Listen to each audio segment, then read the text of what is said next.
राधे राधे दोस्तों, कैसे हैं आप सभी। आशा करती हूँ आप सभी बहुत अच्छे हैं और अपना ख्याल रख रहे हैं। राधा रानी अपनी कृपा आप सब पर बनाए रखे। दोस्तों, आज हम बात करेंगे माघ पूर्णिमा की। माघ पूर्णिमा कब पड़ रही है, कैसे पूजा करनी है, पूजा की विधि क्या होगी, चंद्रोदय का समय क्या होगा, स्नान का शुभ मुहूर्त क्या होगा, दान का शुभ मुहूर्त क्या होगा, सत्यनारायण भगवान की कथा कब और कैसे कहें, सभी नियमों के बारे में आज हम लोग जानेंगे।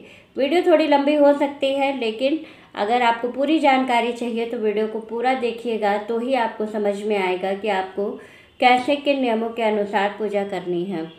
तो आइए चलिए संपूर्ण नियम जान लेते हैं। लेकिन उससे पहले अगर अभी तक आपने चैनल को सब्सक्राइब नहीं किया है तो चैनल को सब्सक्राइब कर लीजिएगा और बेल आइकन को दबाना बिल्कुल ना भूलिएगा, ताकि जब भी मैं कोई नई वीडियो लेकर आऊँ तो उसका नोटिफिकेशन सबसे पहले आपको मिले। तो चलिए वीडियो शुरू कर लेते हैं। सबसे पहले बात करेंगे कि माघ पूर्णिमा कब पड़ रही है। तो जो माघ माह की पूर्णिमा है ये पड़ रही है 12 फरवरी को। 12 फरवरी के दिन अमृत स्नान जो हो रहा है, शाही स्नान या अमृत स्नान जो प्रयागराज में चल रहा है, वो आखिरी स्नान होगा, क्योंकि माघ का ये आखिरी स्नान होगा। बाकी देखिए, कुंभ का तो अभी 26 फरवरी तक स्नान होगा, जिस दिन महाशिवरात्रि है। लेकिन जो आपका मेन जो स्नान है माघ माह का, ये जो है आखिरी स्नान होगा 12 फरवरी को। 12 फरवरी के दिन आप माघ पूर्णिमा का ये आखिरी स्नान हो जाएगा। जो कल्पवास लोग करते हैं 1 महीने का, उनका कल्पवास जो है वो 12 फरवरी को समाप्त हो जाएगा। इस दिन आपको क्या करना है, इस दिन आपको स्नान और दान का विशेष महत्व होता है। तो आपको क्या करना है, शुभ मुहूर्त में स्नान करना है। और जिस दिन माघ पूर्णिमा है, इस दिन ब्रह्म मुहूर्त में स्नान का विशेष महत्व है। तो ब्रह्म मुहूर्त का समय इस दिन क्या होगा, तो इस दिन जो ब्रह्म मुहूर्त का समय होगा वो 4:50 से लेकर के 5:43 तक का जो समय है, ये समय होगा ब्रह्म मुहूर्त का। इस बीच में आपको स्नान कर लेना है। इसके बाद उगते हुए सूर्य को आपको जल अर्पित करना है। और इसके बाद आपको क्या करना है, पूर्णिमा का अगर आप व्रत रखते हैं तो आपको व्रत का संकल्प लेना है। और फिर लड्डू गोपाल जी को पंचामृत से स्नान करा करके महालक्ष्मी को धूप दीप नैवेद्य लाल पुष्प चढ़ा करके महालक्ष्मी की आराधना करनी है। इसके बाद आपको महालक्ष्मी के मंत्रों का जप करना है। ओम महालक्ष्मी नमः, इस मंत्र का आपको 108 बार जप करना है। और लड्डू गोपाल जी की विशेष रूप से सेवा करनी है और उनकी विशेष पूजा करनी है। फिर आपको तुलसी मैया को भी जल चढ़ाना है, उनमें भी एक दीपक जलाना है। और उसके बाद से तुलसी मैया को सिंदूर चढ़ा करके उनकी पूजा करनी है। फिर आपको क्या करना है, शाम के समय फिर आप अगर सत्यनारायण भगवान की कथा कहना चाहते हैं तो आप कर सकते हैं। जो लोग व्रत नहीं करते हैं, जैसे कि बहुत से लोग हैं जो पूर्णिमा का व्रत नहीं करते हैं, तो माघ पूर्णिमा जो है ये बहुत बड़ी पूर्णिमा मानी जाती है। तो इसलिए कहा जाता है कि माघ पूर्णिमा के दिन जो लोग व्रत नहीं करते हैं वो लोग क्या करेंगे, सत्यनारायण भगवान की कथा कर लेंगे।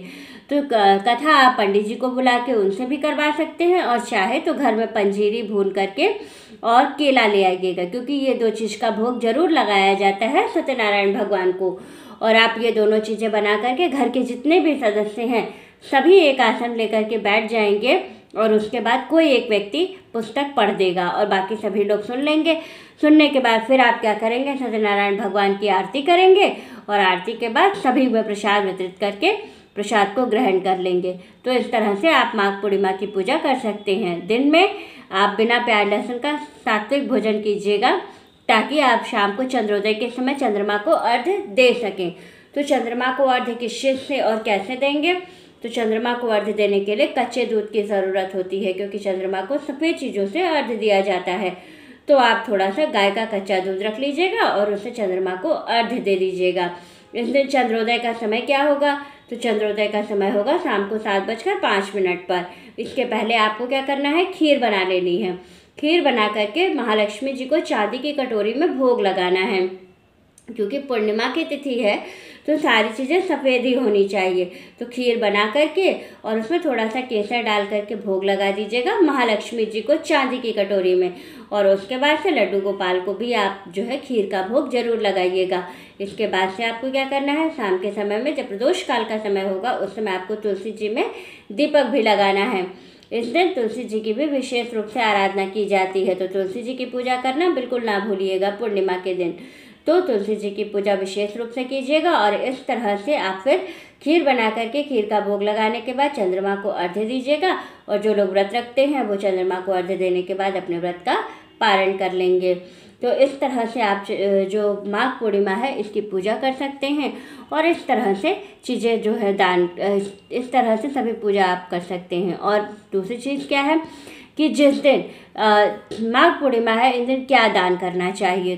तो देखिए, माघ पूर्णिमा के दिन सफ़ेद चीज़ों के दान का विशेष महत्व। पूर्णिमा की तिथि पे हमेशा आपको सफ़ेद चीज़ का ही दान करना है, लेकिन चूंकि माघ की पूर्णिमा है तो इसके साथ काली तिल का दान भी जरूर किया जाएगा और साथ में सफ़ेद तिल भी दान की जाएगी। तो ये दोनों चीज़ें आप जरूर दान कीजिएगा, काली तिल, सफ़ेद तिल और चावल। इन तीन चीज़ों का दान आप जरूर कीजिएगा। बाकी यथाशक्ति आप जो चाहे वो दान कर सकते हैं। तो इसी तरह से आपको माघ पूर्णिमा का दान और स्नान करना है और व्रत रखना है। तो वीडियो अच्छी लगे तो लाइक, शेयर और सब्सक्राइब ज़रूर कीजिएगा। राधे राधे दोस्तों।